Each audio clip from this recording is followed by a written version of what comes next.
铁皮屋顶掉落满地，眼前暴雨下得伸手不见五指。明明刚入冬的11月，西北太平洋却迎来今年最强台，且名为海燕，实则强如巨兽，铺天盖地席卷菲律宾。Napay-dako kayong balod. Kana lagi sila, kana yung mga kauban. Sige, pumutos na kay dagat ta, mga bata. Happy na mo og tsunami na.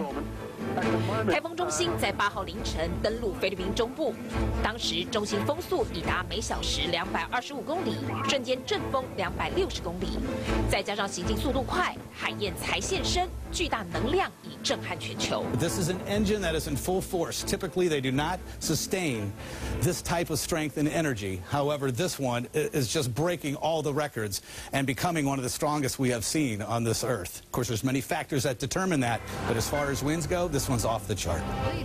CNN 以大难临头示警 ，BBC 更形容海燕强度30年不遇。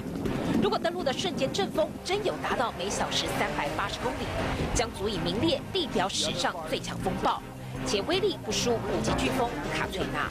The winds were howling so loud. The rain didn't let up for a long time. I'd say it was raining for at least solidly 5 or 6 hours. 因为海燕暴风圈极大，1700公里相当于整个西欧，北从斯堪的纳维亚南到西班牙，或者北美加拿大一直到佛罗里达，从州拦腰冲撞，菲律宾又缺乏中央山脉破坏阻挡，全境势必浩劫难逃。But it will take probably a couple of days to really get an idea of just how widespread the damage is, because of course it's such a wide area that this super typhoon has actually affected and millions of people within central Philippines.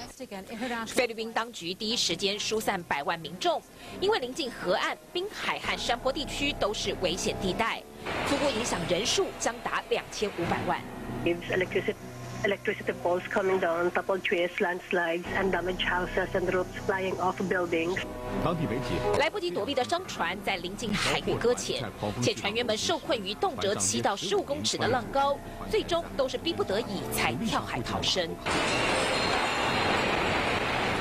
更不要说大雨夹带着强风灌进屋内，菲律宾中部3大岛电力与通讯中断，观光胜地从宿务到长滩岛也全都哀鸿遍野。Can't rule out again the risk of mudslides and landstays still to occur in the coming hours and days. So it's going to continue.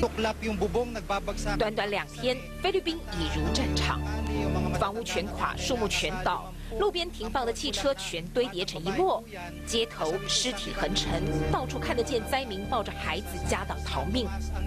面对气候异象，他们无语问天。